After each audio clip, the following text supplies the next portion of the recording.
Rip Esselstyn, welcome to the Urban Pharmacy Podcast. Urban pharmacy, and the way you spell it is so creative and so perfect. Thank you. Nicely done. Thank you very much. I feel like it just came to me one day, and we actually own a farm here in Indiana, and we sell produce at the farmers market.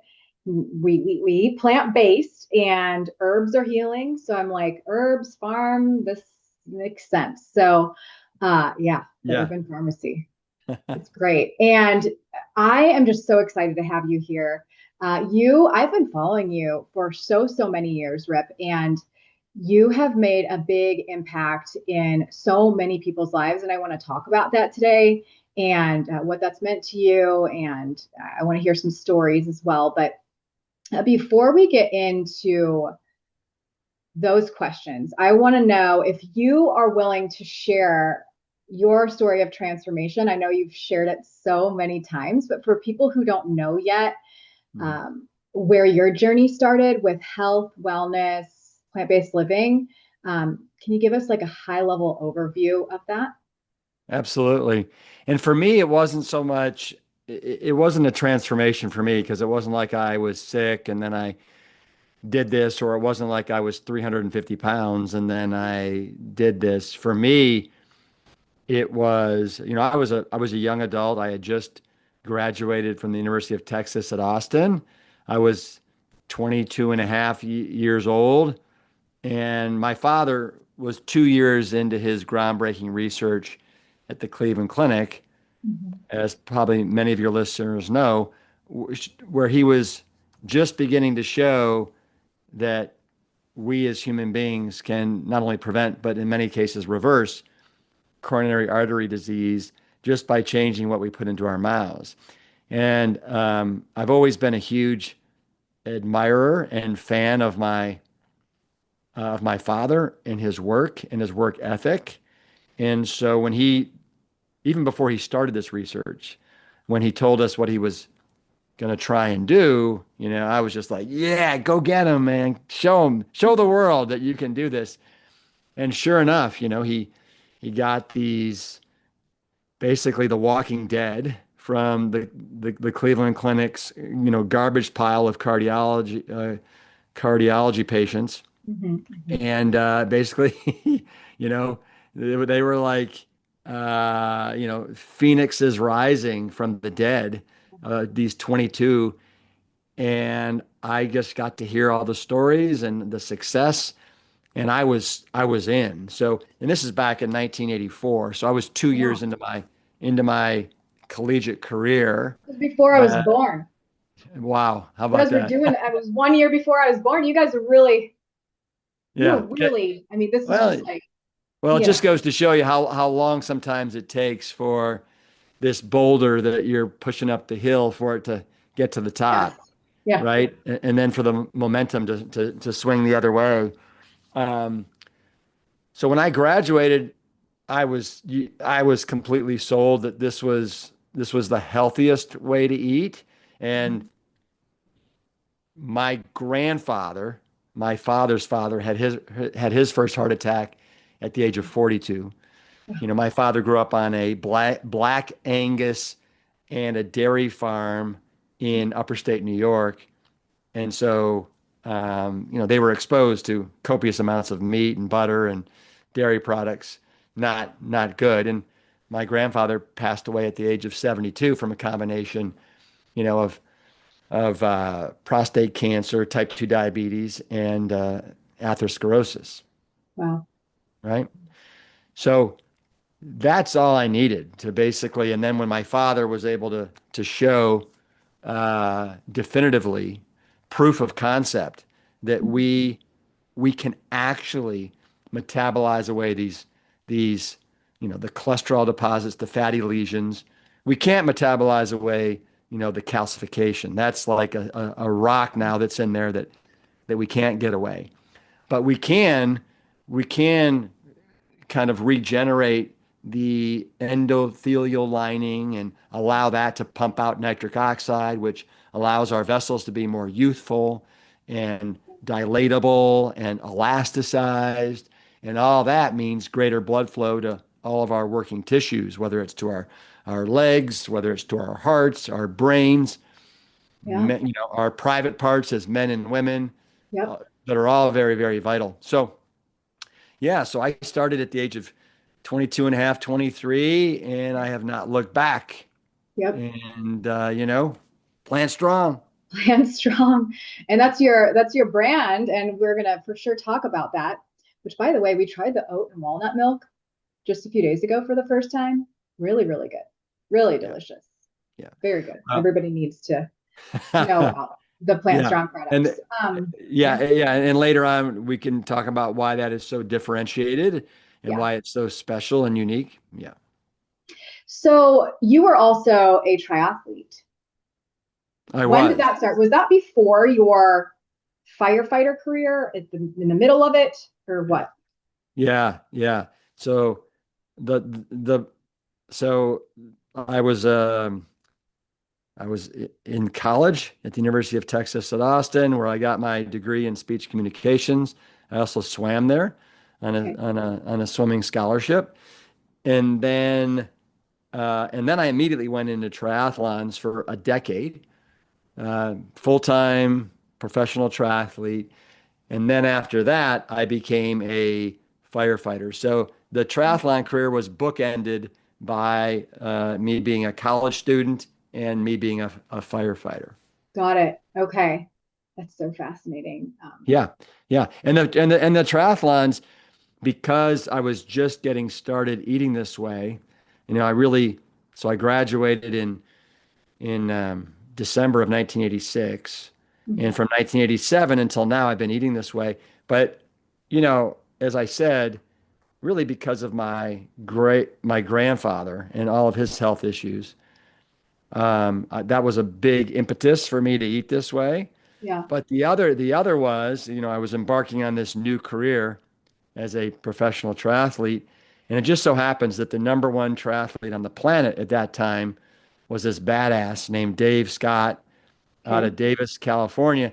And he was a hardcore vegetarian Cool. and was just, clobbering all the competition. So that was really all I needed to give me the confidence that this lifestyle and this way of eating would also work wonders as far as me recovering faster, giving me an immune system like a Canadian moose, allowing me to reach my ideal weight and really never deviate from it. Um, and once you understand, and my father has taught me this, once you understand the power of green leafy vegetables and the nitrates that are in these green leafy vegetables, especially when you chew them, it's very important you chew them, not drink them.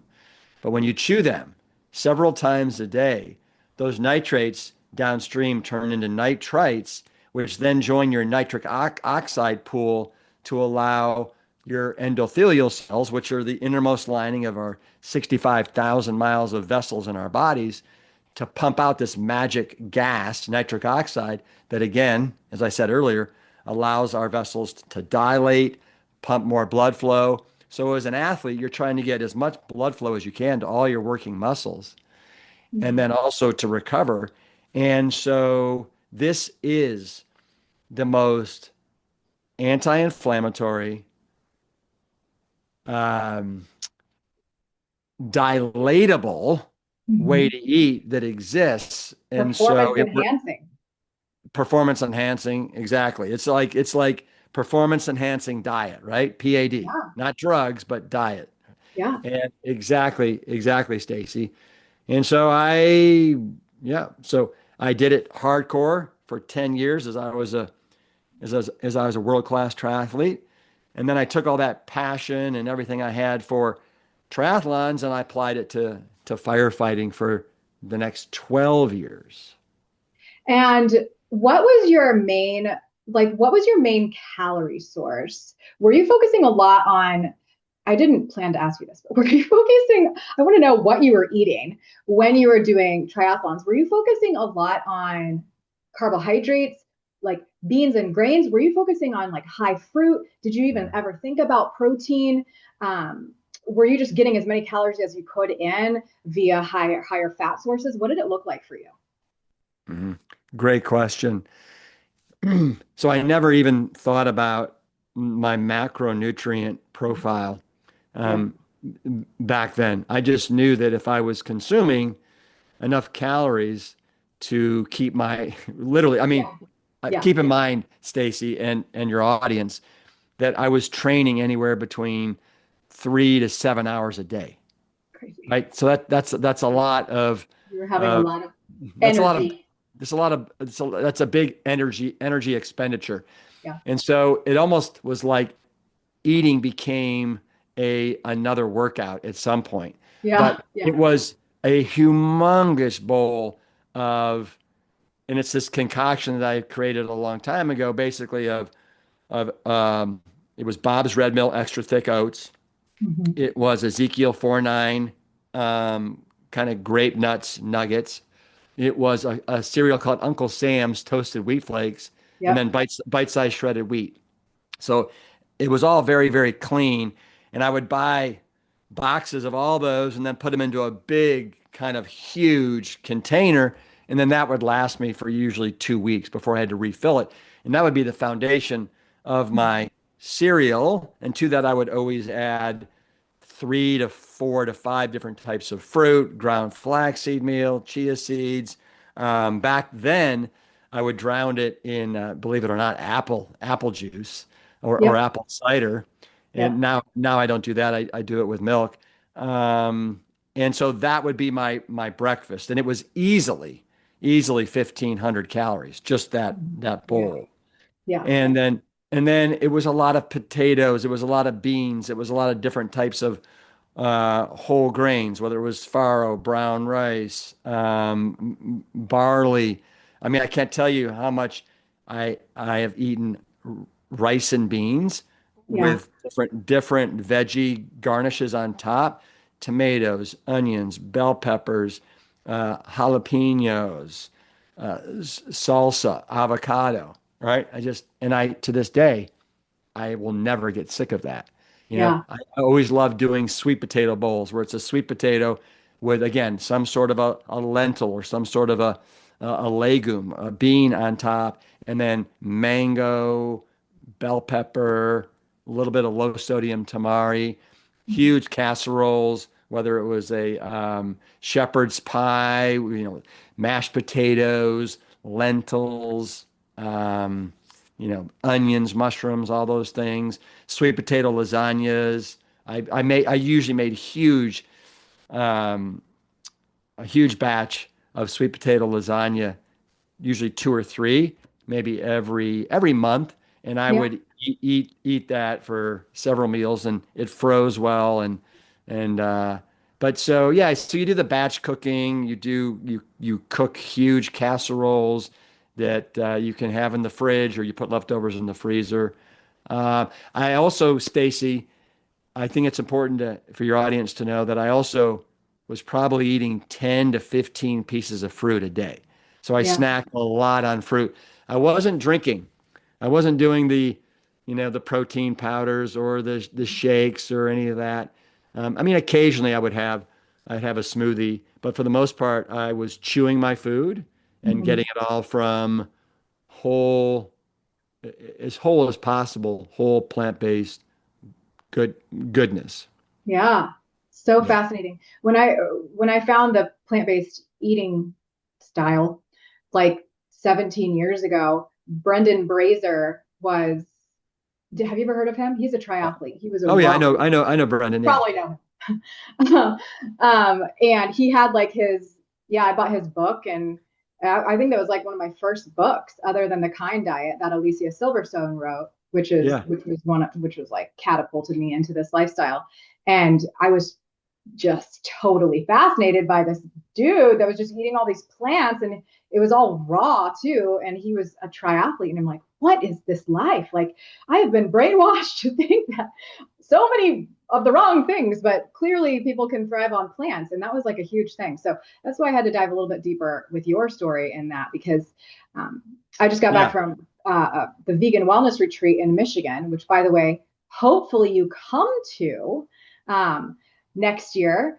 It's wonderful. There was an endurance runner that I know. He's yeah, he runs very long distances, and he is raw and has Yeah. so much fruit. It's unbelievable, and is very, very good at what he does. So plans for the win. The other, Now, and the other thing I left off is I also um, loved pasta, yeah, loved bread, 100% whole grain breads, yeah. rye breads, for open face sandwiches. Yeah, so can't forget that.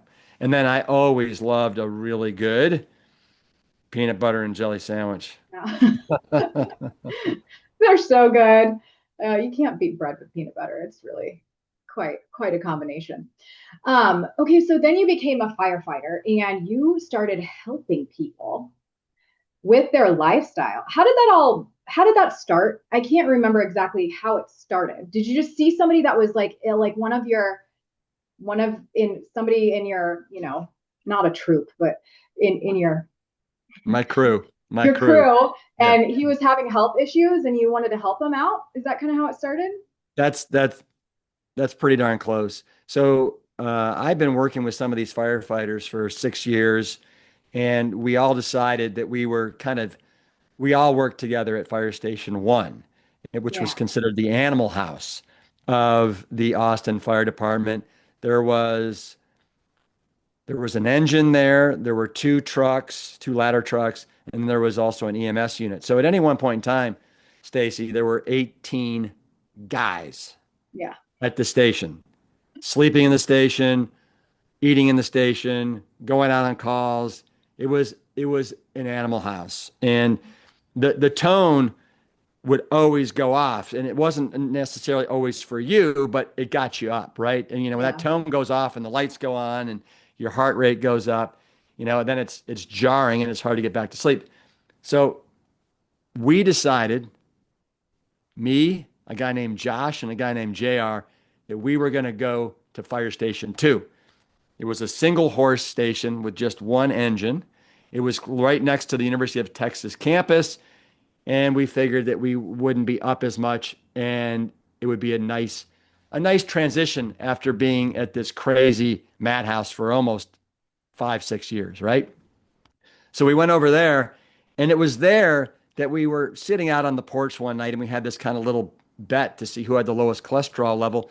And then the next morning, we took the unit out to a People's Pharmacy. We all got pricked, we got checked, and JR's cholesterol at the age of 33 was 344, wow, right?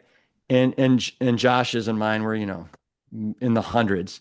And so JR then basically confided in us that his father had triple bypass at 49. His grandfather died before the age of 50 from a heart attack, and his great grandfather died from a heart attack before the age of 50. So he had a genetic predisposition in addition to, and this is JR that would say this, in addition to being a third generation redneck. And if mm-hmm. you're a third generation redneck, it means that almost everything that you're eating for breakfast, lunch, and dinner has to have a big slab of meat on it and preferably deep fried. Yeah, So that's why JR's cholesterol was 344. So I challenged him to eat the way I ate. He knew about my father's research at the Cleveland Clinic going back to 1984. And so he was like, I'm in. And so were the other guys. There were five of us at engine two, I should say station two on the C shift. And so I challenged everybody, especially JR, to do it for 20, well, actually 31 days, a month, in addition to when he was home. And then let's retest you and see what all your numbers are. And lo and behold, if his cholesterol didn't go from 344 to 198, again, in basically wow, 28 days, he dropped 14 pounds. His acid reflux went away, sleeping better, no longer constipated, all these things that happen when you just change what you eat and you're eating a high carbohydrate, high fiber, medium protein, high water content, diet. Yeah. Yeah. So, and so that was how it all started. And then the press followed. And then I got solicited to write my first book called The Engine 2 Diet. And then we were off to the races. Yeah. Wow. It's like such a legendary story and it's really awesome. And remind me, isn't wasn't like one of the meals that everybody loved, wasn't it the lasagna? Is that Oh, right? yeah, it The was lasagna. the sweet potato lasagna. That became our signature dish. Yeah. I feel like anybody that isn't a believer in plant-based eating, if they eat a plant-based lasagna that's made right, they're going to come on over and they're going to they're going to convert to the green side a little bit more. It was Thank you for sharing those details. I think it's really good. Yeah. Really great story. Now you also have led since then. You went on to create Engine 2 food products, and that has morphed into Plant Strong now. Um, and you also have held immersive plant-based programs. Well, you did that for Whole Foods employees, right? Like that. Did that catapult you?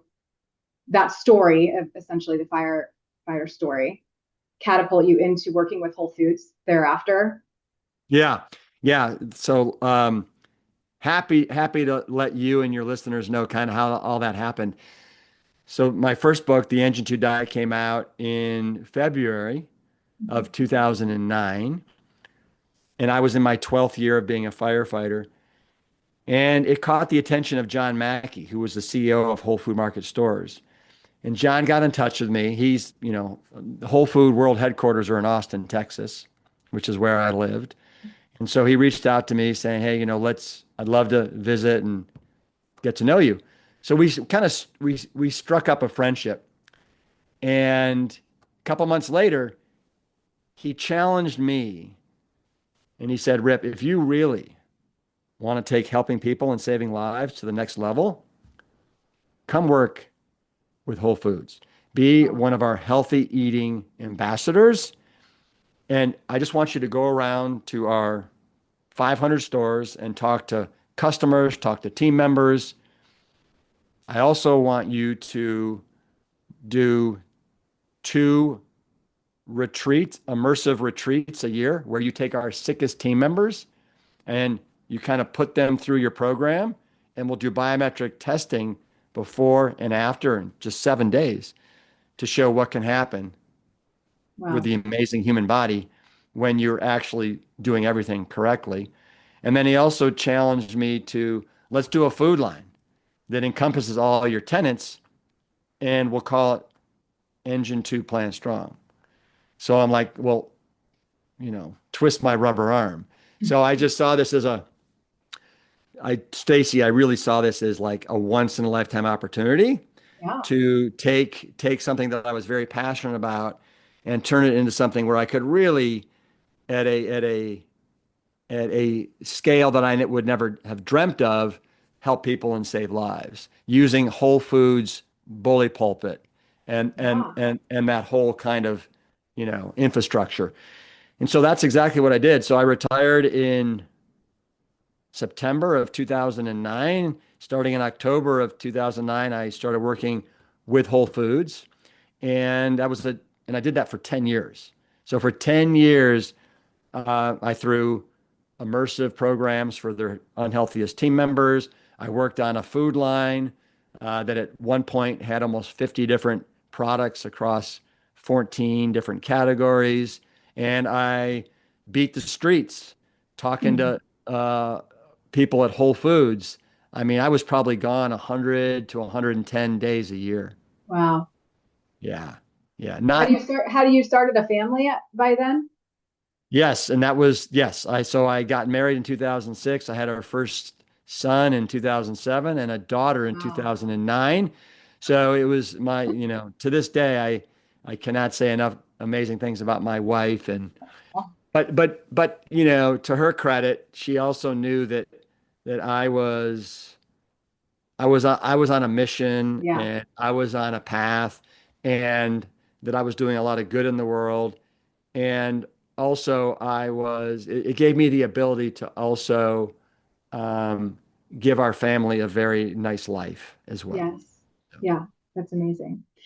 So, for people who feel overwhelmed with a whole food plant-based diet, uh, what advice do you give to them?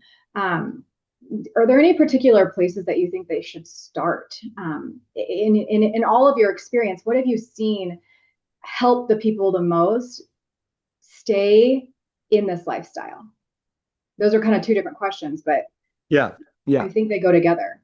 Well, one of the things that we always talk about in our retreats is number one, you want to make your environment look like your goals. Yeah. So if you're trying to get healthy and you've got fried chips and you've got Pop Tarts and you've got cheese in your refrigerator and chicken breasts, um, and ding dongs, right? And Twinkies, you're going to be, pulled towards those. Let's just call it pulled towards the contraband, like a Yeah. moth to flame. So let's get all that contraband out of the house. So it's not a matter of willpower. It's just a matter of making as Dan Buettner loves to say, just we just want to make the healthy choice the easy choice. Yeah. And when your environment looks like your goals, it's super simple. Mhm. The other thing for people that feel lazy, it's always if you get a watermelon or you get a cantaloupe or even strawberries or anything like that, it's always helpful if you can set aside time to cut it up, put it in Yeah. pieces, and then put it in a Tupperware container in the fridge or leave it out. And then people will eat it like there's no tomorrow. Whereas if you just have it, the watermelon sitting out, it'll sit out Yep. until it rots, Yep. right? Until somebody takes the initiative to cut it up, slice it up, put some lemon juice on it, and it's absolutely divine. Yeah. So, the first thing I would say is don't make it harder than it has to be, because the reality is this is one of the easiest things in the world to do, but you just have to surround yourself with an Yep. environment that is conducive to you making the easy choice. The other thing is, you know, it can be very overwhelming when you're like, oh my God, like what recipes do I make? How do I do this, do that? And so for people that are just starting out, I always say keep it as absolutely drop dead simple as you can. Yeah. So just do oatmeal with some Yeah. fruit on top in the morning. Anybody can do oatmeal. And if you can't hassle with cooking oatmeal, then just do oats have already been rolled and steamed. Mhm. So they're essentially fine to cook raw, right? And so Yeah. just do that. Just put those Bob's Red Mill oats in a bowl, put your fruit on top, maybe some clean plant-based milk, and then call it good. I love doing open face sandwiches for lunch. Yeah. So take 2 or 3 pieces of bread, and then to that you can just put some sort of a leafy green. Put I love this, especially this time of year, heirloom tomatoes, Yeah. some pepper on top, anoint it with a little bit of balsamic vinegar, some sprouts if you have any of those. And you just have 3 of those and you're absolutely set and you've got everything you need as far as just, the bread fills you up and then the tomato, the sprouts, the green leafies, and all that basically gives you that big like nutrient kick. Yeah. And then for dinner, again, rice and beans or a potato bowl, something that's very, very simple and but yet malleable. So the thing I love about everything I've just said, whether it's the oats, the open face sandwiches, or whether it's the rice and beans, is you can just modify a couple things. Instead of putting a banana on your oats, you put a grapefruit, or you put a mango, or you put frozen blueberries or raspberries, or sliced grapes. And every time you do that, it changes the whole complexion and taste profile of Yeah. that dish. The same thing with the open faced sandwiches, right? I mean, some days, and you always want to like start it out with a clean hummus if you can. So hummus, and then everything kind of sticks to it. If you don't like the hummus, then do some avocado. Um, And then you can change the vegetables you put on top of that. And then the same thing with the rice and beans. You can always change up, am I putting like Trader Joe's has an amazing roasted corn that I love. Yeah, that's a good Throw one. it, throw it in the microwave, a cup for, 30 seconds, and I throw that on top of my rice and beans. Scallions, water chestnuts. There's literally 30 30 different varieties of vegetables that you can throw on top of your rice and beans. And each time I'll put maybe six or seven on, but there's an infinite number of possibilities to change up that taste profile, the complexion, the what's the word I'm looking for? The textures, right? Yeah, yeah, yeah. The textures, all that. And anyway, so and then during the day, fruit, right? Fine. Like today, I've already had four bananas, Yeah. right? And it's literally like noon here. So, speaking of that, what do you think is one of the biggest myths when it comes to the plant-based eating pattern? Uh, like, you know, too many carbs or not enough protein.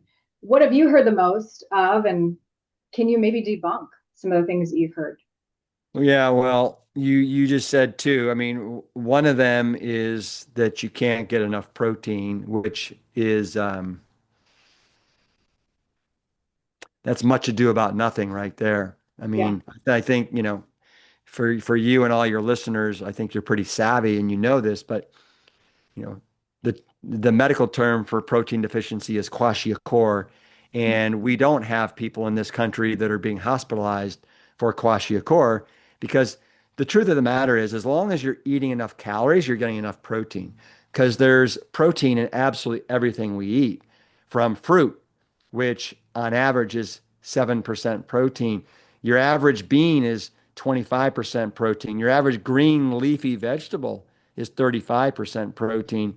Your average whole intact grain is right at around 14, 15% protein. Rice is at the low end at about 10% of its calories from protein.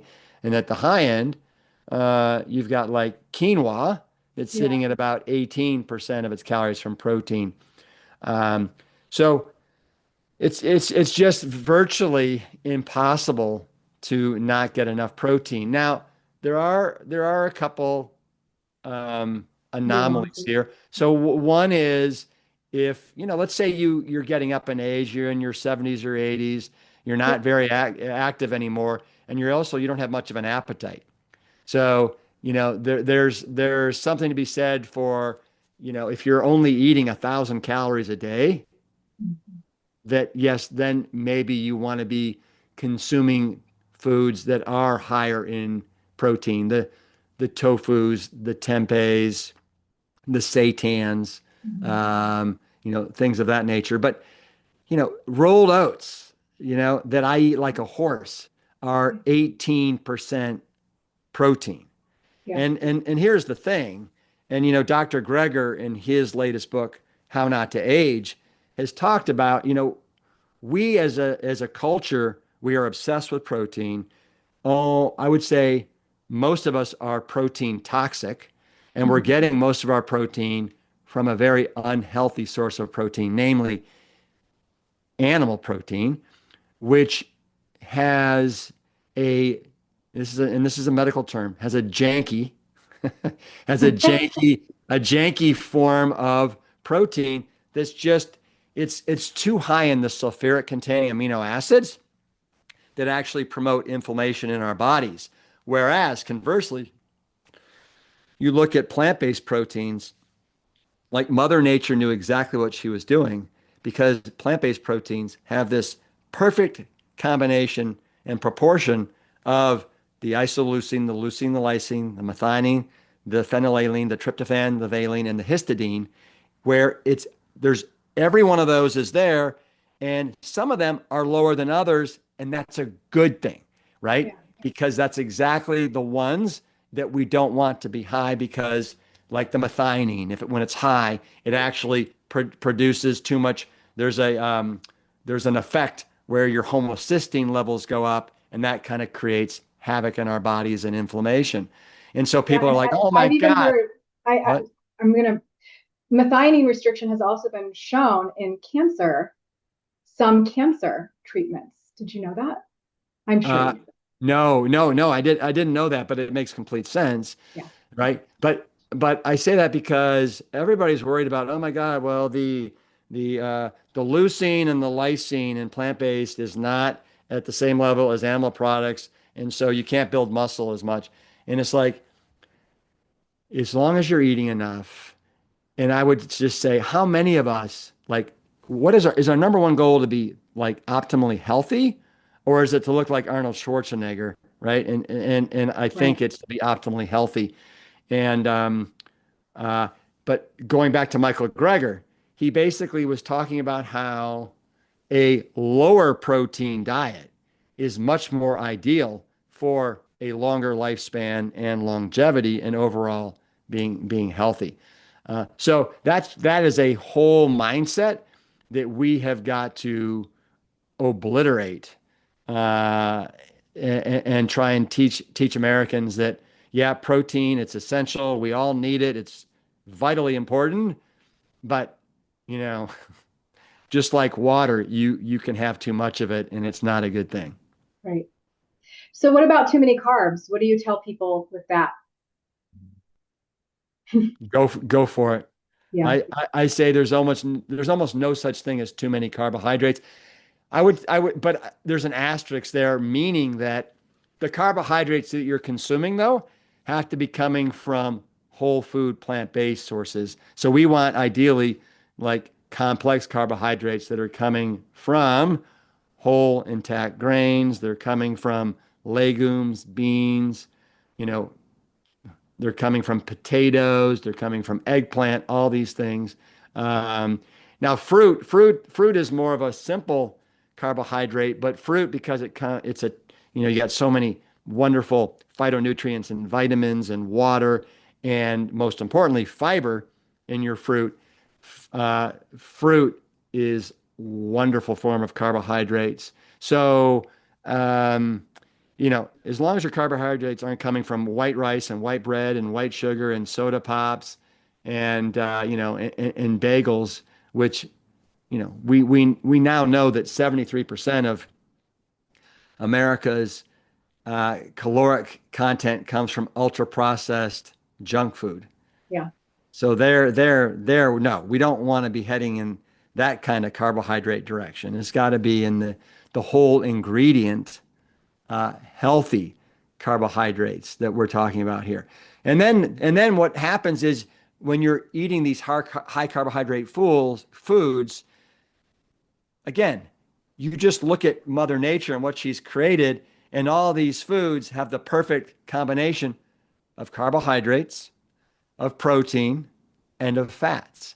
And so it'll all even out to where it's somewhere around 70 to 75% of your calories coming from carbohydrates, 15% coming from fat, and then 10 to 12, 15 coming from protein. That's like the Goldilocks version of Yeah. each one of those micronutrients. I have never, I am very proud to say I've never had a nutrition client not have success with eating higher carbohydrates, I'm putting that in air quotes, uh, versus what they were eating before. High grain, high beans, high fruit. They always improve their blood markers. They always improve their biomarkers. They're losing weight. And it's just really sad because the message out there, especially on social media these days, is still carbs will make you fat, fruit will make you fat and gain weight. And it's really sad. So I'm glad you helped to debunk that. Yeah. Tell me more about your work with Plant Strong now. Let's shift to your food business. You took a break, right? You rebranded, and now you're back, and people can find this brand everywhere. What made you stick with the food brand? Um, is it because you're a passionate entrepreneur? Because you're still on this mission? because you have heard so many success stories with people having these healthy convenience foods. What is it that keeps you going with Plant Strong? Well, I had 10 years with Whole Foods where I got kind of a nice peek behind the curtain of Mm-hmm. everything that's involved um, with kind of rolling out a brand. Now, I had no idea on the entrepreneurial side of it Yeah. how absolutely excruciatingly difficult it would be. But I don't regret any of it. And so in 2020, I basically set out on my own, rebranded from Engine 2 Plant Strong to just Plant Strong. And so I've had the food line going now for about 5 years. Mm-hmm. And we want to be a platform brand for all things whole food plant-based. So our goal is not to just have one or two hero SKUs or Mm-hmm. products, right? I mean, as you probably know, and your audience, you can go to plantstrong.com and you can see all of our offerings, but we've got everything from, we like to say we are familiar favorites Yeah. without compromise. So we have pancake and waffle mixes without any of the nonsense in them. And I would challenge anybody, these are the best pancake and waffle mixes on the market.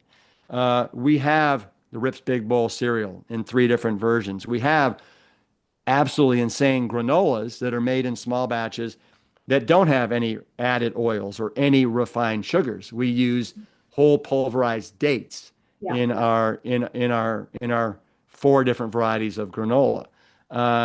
We have got 10 different heat and eat chilies and stews.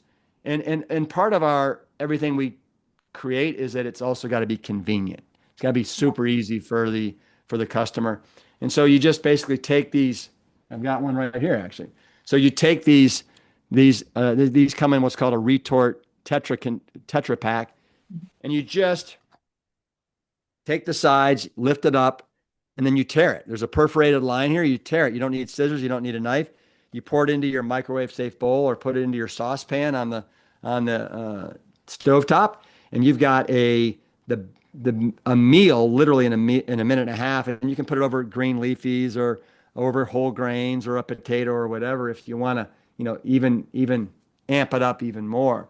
Um, we recently launched some skillet burger mixes. Mm-hmm. Mm-hmm. I've been You looking just at those. add some water to these, and then you make the patty yourself, either on a parchment paper in the oven or on a stove top on a skillet. We recently launched the cleanest fortified plant-based milks on the market. And Mm-hmm. so, we just like our oat milk is water and oats, and then it's Mm-hmm. fortified with D3, calcium, and B12. Mm-hmm. And then we've also got an almond milk. And you mentioned this at the top of our broadcast, we have an oat walnut milk. Yeah. It's a blend of oats and walnuts. And then it also, along with our oat almond blend, for those that want a little bit of sweetness, we've Yeah. got a kiss of whole pulverized dates that's in there, 2 grams, which is half a teaspoon in each serving.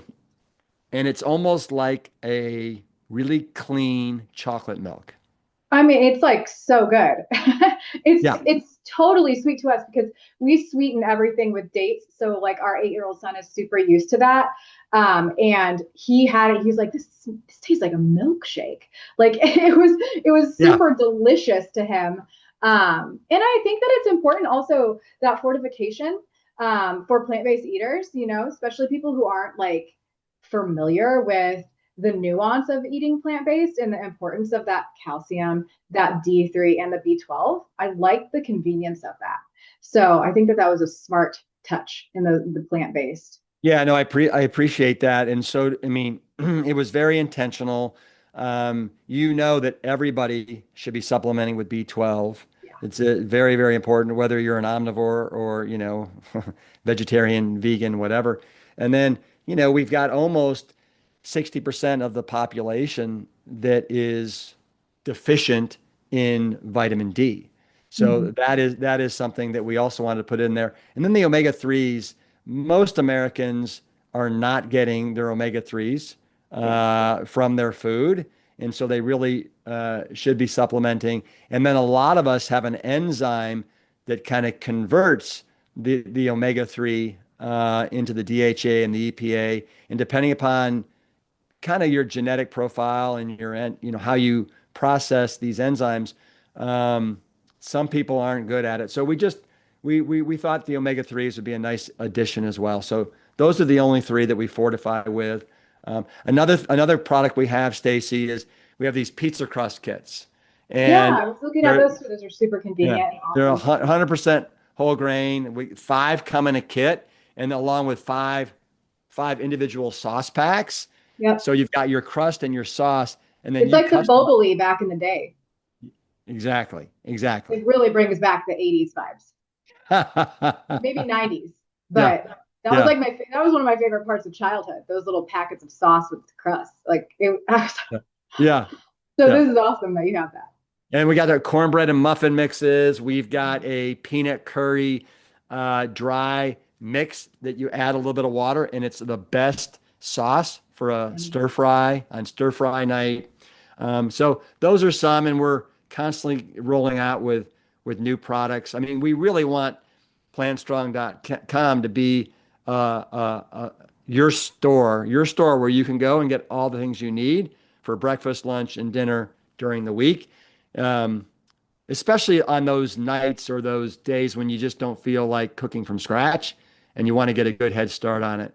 Yeah, And you feel like you don't have to read the nutritional facts panel right. to know that this is locked down, incredibly like solidly healthy for me. Yeah.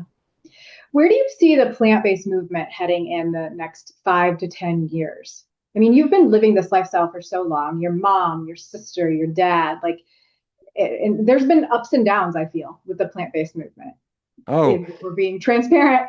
So yeah. where do you see it going in the next 5 to 10 years? Yep. I think it's going nowhere but up. I Mhm. think that we have so many things on our side. We have first and foremost, the most important thing is we have the science on our side. Mhm. And we have got the science that goes back decades and decades, and the science is still continuing to churn out. I mean, the science never stops. It never Mhm. stops. And it will always support the whole food, plant-based lifestyle. The thing that we don't have in our favor is the fact that people love to hear good news about their bad habits, Yep. and they love to hear stuff about, meat and dairy. And you have all these influencers that are making a lot of money peddling, you know, meat, the carnivore diet, the lion diet, the paleo diet, the keto diet, and all these things. Um, and so that is kind of getting in the way. But up until like 2020, like from 2000 and I would say 2007, 2000, actually, let me go back to 2005. 2005, when Colin Campbell wrote the China study, Mhm. it's amazing how things started to fall in place and the dominoes started to fall. And you had my father and you had me, and then you had just like you had the Forks Over Knives documentary in 2011. You Yep. had, I mean, you had so many incredible authors and personalities that were jumping into this. And then the Game Changers came out in, 2019. But since then, I would say since 2020, 2021, there's been a lot of noise and a lot So of much noise. distraction that's kind of been pulling people away from this lifestyle. And it's so to me unfortunate that people don't realize that this, and you've heard this a million times, Stacy, but this lifestyle checks every box. I mean, if you want to live in a way that is nonviolent, Yeah. uh, and is in is in alignment with your values as a human being, to be kind and compassionate and to be nonviolent, this is it, right?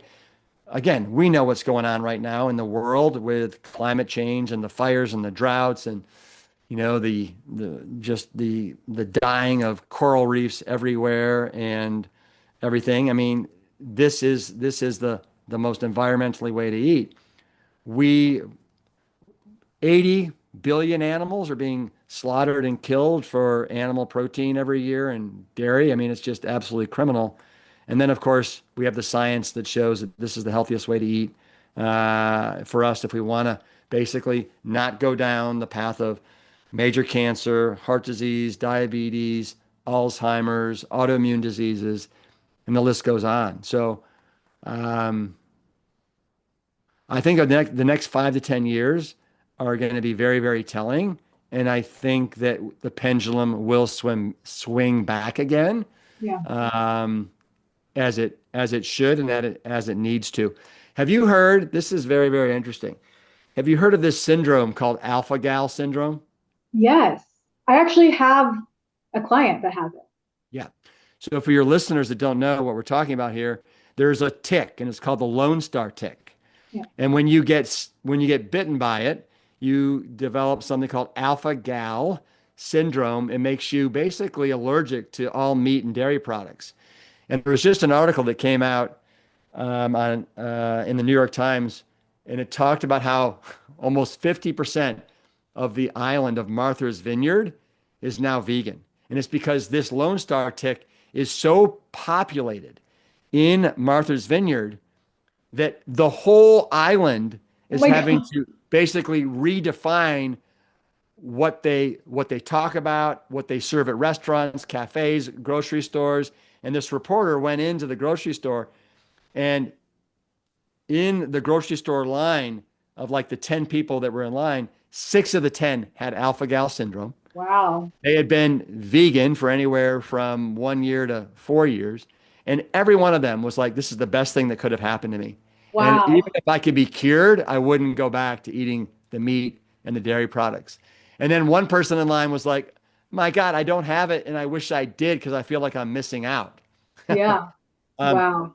so I say that because, in a weird twist of fate, who knows? Maybe this Lone Star tick will somehow get everywhere in the United States, Come and fight and everyone. and we as a country will be forced to go Ah. well, not whole food plant-based, but go vegan, and it will be one of the best things that ever happened. Oh my gosh, it's so funny. It's very interesting. It's a very, I remember when I read about it a long, like, I mean, maybe within this last decade. Yeah. Maybe last 5 years or something, I heard about it. I was like, that is crazy. And now I'm like actually working with somebody who has it. I'm like, what? So Yeah, that's crazy. and there Yeah. and you know the symptoms, it can be anywhere from basically going into anaphylactic shock. Yeah. And if like to, diarrhea, vomiting, stomach cramps, I mean, it can be very, very bad.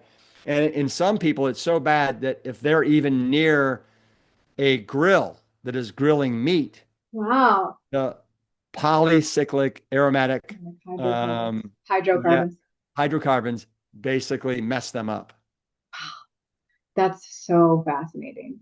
Well, I will say that going to the National Health Association conference every year, which is in Cleveland, Ohio, you probably know the folks there, Wanda and Mark Huberman.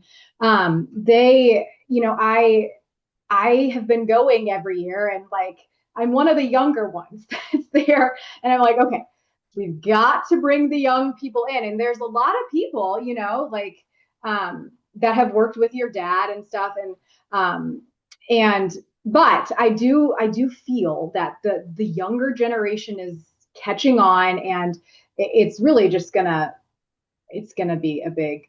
I think there's going to be a big growth pattern super soon, with education and with more knowledge and awareness. It's only a matter of time. So I definitely Yeah. agree. Let me ask you a question. Yeah, Do you drive a gas powered car or electric car? I drive a gas powered car. Yeah.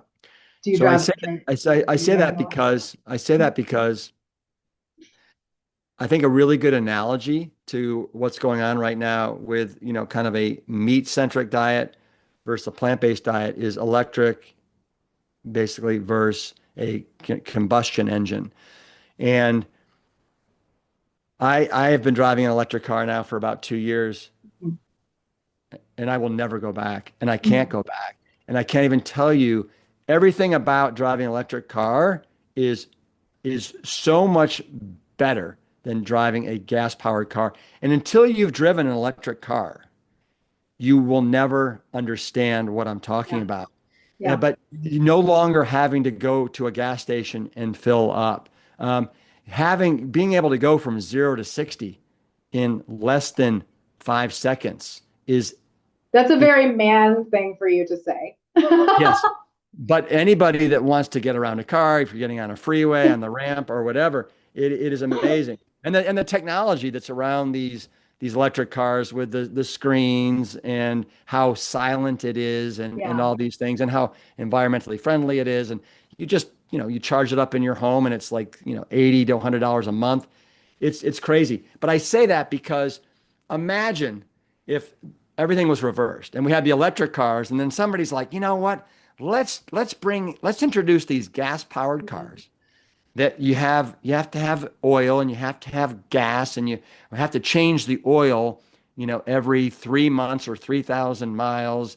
And, it'll probably break down, I don't know, this many times a year. I want you to know these electric cars, you zero maintenance. It's crazy Yeah. because there's really no moving parts. It's wild. So I kind I of want say an electric truck. that. That's what I Yes. want next Yeah, next car. they're out there. But you could never introduce a a gas powered vehicle if electric were the norm.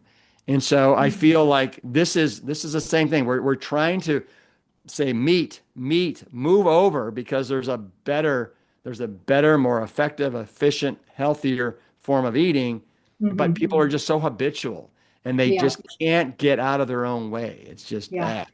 Yeah. I like that analogy. It makes a lot of sense in a lot of different ways. So, well, Rip, we've had a good conversation. I feel like we've covered good territory there. You're making so much. You're making so much change in the world, and I know you probably hear this often, but I just want to reiterate that we in the plant-based movement we're super thankful for the work that you do, and also just for all the lives that you've changed for the better. Keep going, and despite all the hardships of entrepreneurship, we appreciate your steadfastness. And are there any closing remarks that you have or anything that you want to leave people with? Any last messages? yes. Yeah, the thing is, I think that one of the most important things that we all can do as individuals, especially those of us that are passionate about um, this lifestyle, is to be a good representative of the Mhm. lifestyle and then watch the ripple effect. Because I think this is one of the most important things that I think is facing humanity right now. Uh, and the amount of good that we can do on so many different levels is daunting. Mhm. And to me, this is the silver bullet, Mhm. the single silver bullet that will take down so many different um, huge things that are facing this culture right now. Mhm. So I think we've talked about what, most of those are, but yeah. So keep going, be a good representative, and let the ripple effect take hold. Love it. Thank you so much for your time. Thank you for having me, Stacy. Um, keep urban it up. I will. Thanks, Rick.